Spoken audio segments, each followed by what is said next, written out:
बहुत त्रस्त होकर के योगी जी से एक मांग कर रहे हैं कि आप एक बार में ही हमको, हमारी माँ को और हमारी बहन को एक बार में ही मरवा दीजिए।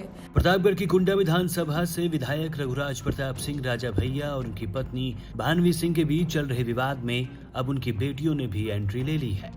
मामला पारिवारिक है, लेकिन जिस तरह से आए दिन राजा भैया की पत्नी, बेटे और बेटियों ने सोशल मीडिया पर खुलासों पर खुलासा करने का दावा किया है, वो निश्चित रूप से राजा भैया की छवि को बेहतर तो नहीं कर रही है। अब राजा भैया की बड़ी बेटी राघवी कुमारी ने सोशल मीडिया पर अपना एक वीडियो पोस्ट किया है, जिसमें वो योगी सरकार से न्याय की गुहार लगा रही हैं। गुहार भी ऐसी कि खुद को जान से मारने की बात कह रही हैं। राघवी कुमारी ने कहा कि उनकी मां भानवी सिंह पर फर्जी आरोप लगाए जा रहे हैं, फर्जी केस दर्ज हो रहे हैं, उन्हें प्रताड़ित किया जा रहा है। राघवी कुमारी ने कहा कि इस तरह से रह रहकर हमें प्रताड़ित न करके बल्कि हमारी जान ही ले ली जाए। एक ही बार में मुझे, मेरी माँ और मेरी बहन को मरवा दीजिए। बता दें कि राजा भैया और भानवी सिंह के बीच चल रहे विवाद में संतानों का भी बंटवारा होता दिख रहा है। राजा भैया के दोनों बेटे शिवराज प्रताप सिंह और बृजराज प्रताप सिंह अपने पिता के साथ रहते हैं।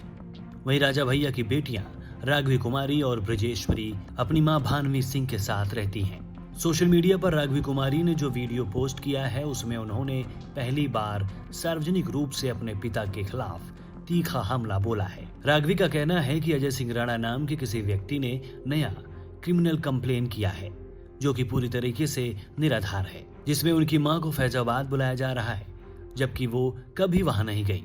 इसके अलावा लखनऊ के हजरतगंज थाने में भी फर्जी एफआईआर और केस चल रहे हैं, लेकिन डीसीपी इसे ऊपर का मामला बताते हैं। रागिनी ने अपने पास इसकी वॉइस रिकॉर्डिंग के प्रमाण होने की भी जानकारी दी है।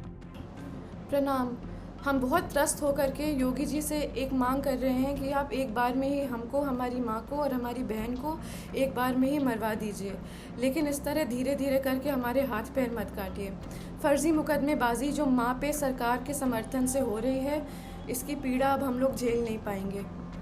एक नया क्रिमिनल कंप्लेन किसी अनजान आदमी राणा अजय सिंह ने करा है। इसमें मेरी माँ पे निराधार आरोप लगा के उनको फैजाबाद बुलाया जा रहा है, जहां हम लोग कभी गए भी नहीं हैं।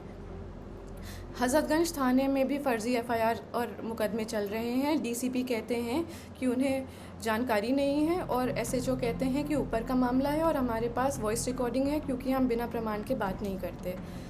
एमएचए और इंटरनल सिक्योरिटी ने यूपी पुलिस को कार्रवाई करने को कहा है और यूपी पुलिस प्रशासन मम्मा को ही परेशान कर रही है। ये सब योगी जी के सरकार और संरक्षण में हो रहा है और क्षत्रिय धर्म हमें ये नहीं सिखाता।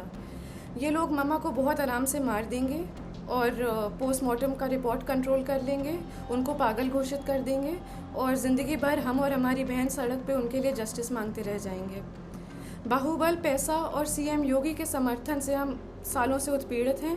यूपी में न्याय मांगने की कोशिश करिए तो आपके ऊपर 10 मुकदमे और हो जाते हैं, क्योंकि ये सब योगी जी के संज्ञान में ही नहीं बल्कि उनके समर्थन और संरक्षण में हो रहा है। हम योगी जी से खुद ही मांगेंगे कि आप किसी को भेज दीजिए यहाँ पे और हम तीनों को एक बार में ही मरवा दीजिए।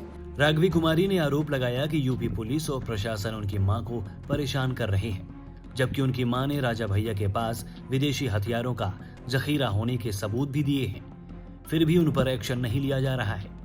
राघवी कुमारी ने तो यहाँ तक कह दिया कि राजा भैया को सीएम योगी की सरकार का संरक्षण प्राप्त है। राघवी ने चेतावनी दी कि उनकी मां को मारने या उनके खिलाफ अन्य तरीके अपनाने में ये लोग बिल्कुल संकोच नहीं करेंगे। फिलहाल राजा भैया का परिवार अपने पारिवारिक झगड़े को सड़कों पर लेकर आया है।